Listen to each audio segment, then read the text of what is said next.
Македонија и Грција пишуваат нова историја.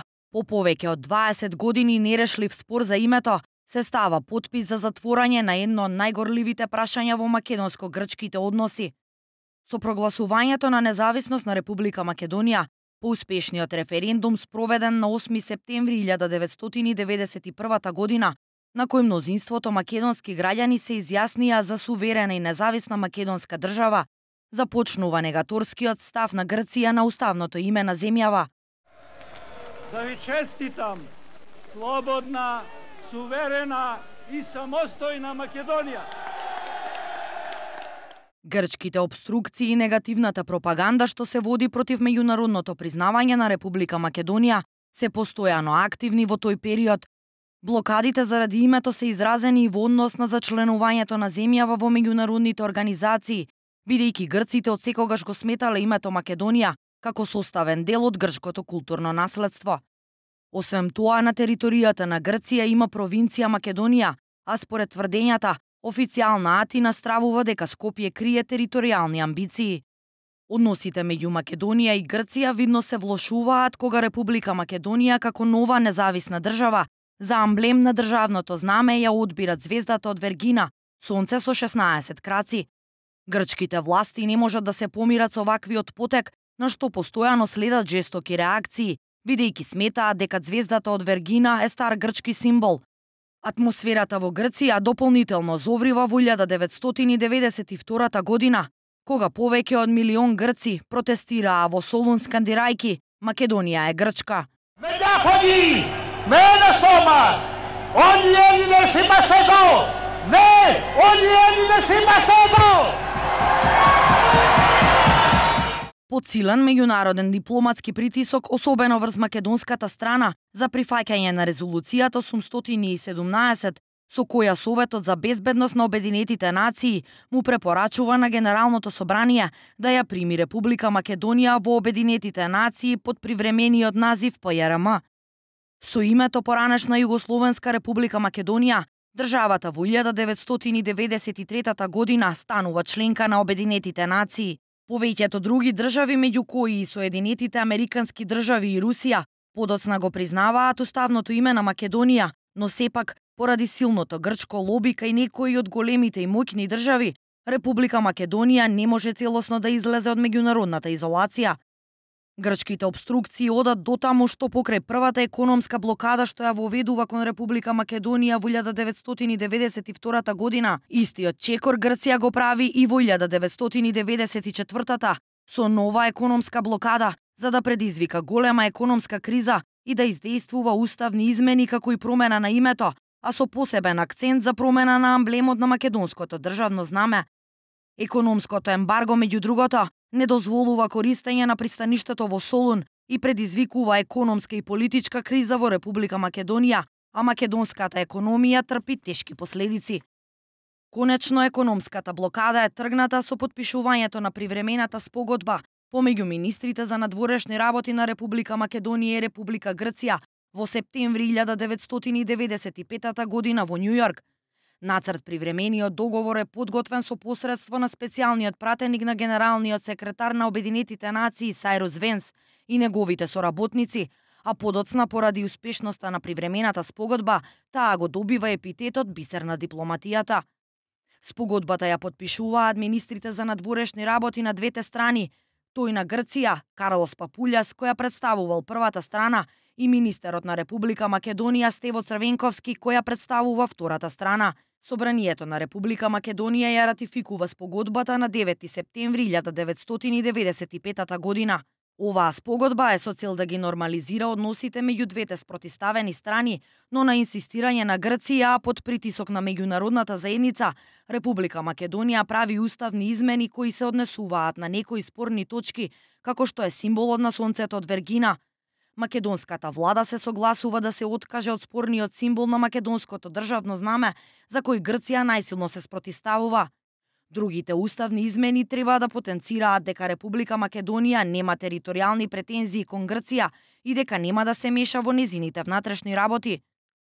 Како еден преседан во постоењето на Обединетите нации, представува и негирањето од Грција на државното знаме на Република Македонија, заради што земјава го нема истакнато своето државно знаме пред седиштето на ООН во Њујорк се до октомври 1995 година, односно се додека не е освоено новото државно знаме на Република Македонија. Заради понатамошна имплементација на привремената спогодба, на 13 октомври 1995 се склучува меморандум за практични мерки, а нешто подоцна се потпишани меморандум за отварање канцеларии за врски во Скопје и Атина, како и различни протоколи за визен режим, транспорт и врски и царински работи. Веќе во 1996 се отвораат канцелариите за врски во Скопје и Атина. Спорот со името навидум паѓа во втор план во годините што следат, бидејќи Македонија ја тресат афери со пирамидалните штедилници, социјални немири поврзани со приватизацијата, а подоцна и ембаргото кон Србија. Во 2005 година Македонија добива кандидатски статус за почеток на преговори со Европската Унија, но прети воопшто да започнат, Грција го блокира почетокот на преговорите. Република Македонија во 2006 го прифаќа предлогот на медијаторот на Обединетите нации Метју Нимиц за двојна формула која предвидуваше името на земјата во официјалната комуникација да биде Република Македонија со официјална транскрипција на англиски јазик, додека Македонија и Грција би преговарале за заедничко прифатливо име кое ќе се користи во билатералната комуникација. Грција го одбива овој предлог. Грчките обструкции на патот на Македонија кон евроатланската интеграција продолжуваат во април 2008 година на самитот на НАТО во Букурешт. Грците го користат своето вето за да ја блокираат Македонија во нејзиниот обид да се приклучи на НАТО. И покрај категоричното залагање на неколку водечки земји за приемот на Македонија, а пред се на Соединетите Американски држави, Грција не даде согласност за покана на Македонија, образложувајќи го тоа со лоши соседски односи поради нерешениот проблем со името Македонија. Тогашниот грчки премиер Костас Караманлис и грчкиот министер за надворешни работи се заканија дека Грција нема да го одобри македонското членство во Европската Унија, се додека проблемот за името не се реши. Тогашниот председател на Република Македонија Бранко Црвенковски, кој заедно со премиерот Никола Груевски во тоа време беа присутни на НАТО самитот во Букурешт во 2008 изјави: Последниот предлог на медијаторот на Обединетите нации Метју Нимиц од наша страна беше прифатен. Тоа што не заседаваше парламентот за да ја потврди таквата одлука на извршната власт, за Нимиц, за НАТО, за САД и за останатите членки на Алијансата беше ирелевантно и на тоа се гледаше како на внатрешна процедура за потврда на таа одлука. Токму грчкото вето за Македонија во Букурешт е главната причина во ноември 2008 година земјава да покрене тужба против Грција пред Меѓународниот суд на правдата во Хаг. По неколку години судски процес, Македонија го доби случајот против Грција.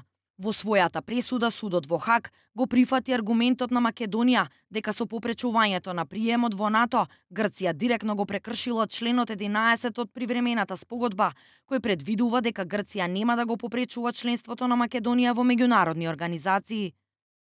Грција не успеа да докаже дека блокадата во Букурешт била одговор на македонската употреба на символи во 2004 година.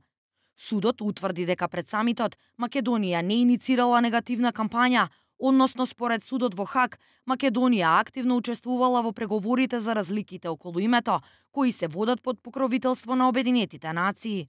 Односите помеѓу Скопје и Атина дополнително слабеат откако во Скопје во 2011 година на главниот плоштад е поставен споменикот кој претходната власт на Груевски го именуваше како војн на конј, но беше јасно дека го символизира Александар Македонски. Официјална Атина ова го протолкува како обид да биде присвоен еден од нивните најголеми херои. Трн во око на грците им беше и хеленистичкиот дел од проектот на македонската влада наречен Скопје 2014, во кој беа поставени повеќе споменици кои грчките власти ги сметаа за провокација, што дополнително ги залади македонско-грчките односи. Од овој период се до изборот на Зоран Заев за премиер во јуни 2017, Македонија се соочува со индиректна меѓународна изолација, но и стагнација во преговорите и диалогот со Грција под покровителство на Обединетите нации. Се чини дека пораките не беа или не сакаа да бидат сватени, се до доаѓањето на Заев и коалицијата на СДСМ на власт, кога сегашниот премиер вети нов бран за изнаоѓање решение за спорот и обнова за стремежа за членство во Европската Унија и во НАТО, по најавениот оптимизам за преговорите под покровителство на Обединетите нации во јануари оваа година следуваше интензивирање на преговорите и посилна дипломатска офанзива. Во меѓувреме, десетици илјади луѓе протестираа во Солун истиот месец со став дека Македонија е Грчка и тоа не е за преговарање. Во знак на добра волја, како што и претходно најавува премиерот Заев, автопатот кој го носеше името Александар Македонски е преименуван во Автопат Пријателство, а главниот аеродром во Скопски аеродром. На почетокот на февруари годинава, Заев изјави дека Македонија ќе вклучува и географска одредница во идното име, а подоцна започнаа да се објавуваат предлозите на медијаторот Нимиц, Горна Македонија, Северна Македонија, Вардарска Македонија и Република Македонија во заграда Скопје. Владите на двете земји последниве неколку месеци почнуваат да го подготвуваат теренот со одржување на лидерски средби преку редовни брифинзи и информирање за текот на преговорите на сите политички чинители. Македонската и грчката опозиција изразуваат незадоволство, а се жалат и на недоволна информираност. Како што минуваат неделите, се посилни се шпекулациите дека решение е на повидок. Веќе на 12 јуни и официјално беше соопштено дека премиерите на Македонија и Грција Зоран Заев и Алексис Ципрас по вториот службен телефонски разговор дошле до заедничко решение името на Република Македонија да биде Република Северна Македонија за севкупна употреба. Согласно договореното, останатите прашања кои беа отворени како идентитетот и јазикот остануваат недопрени.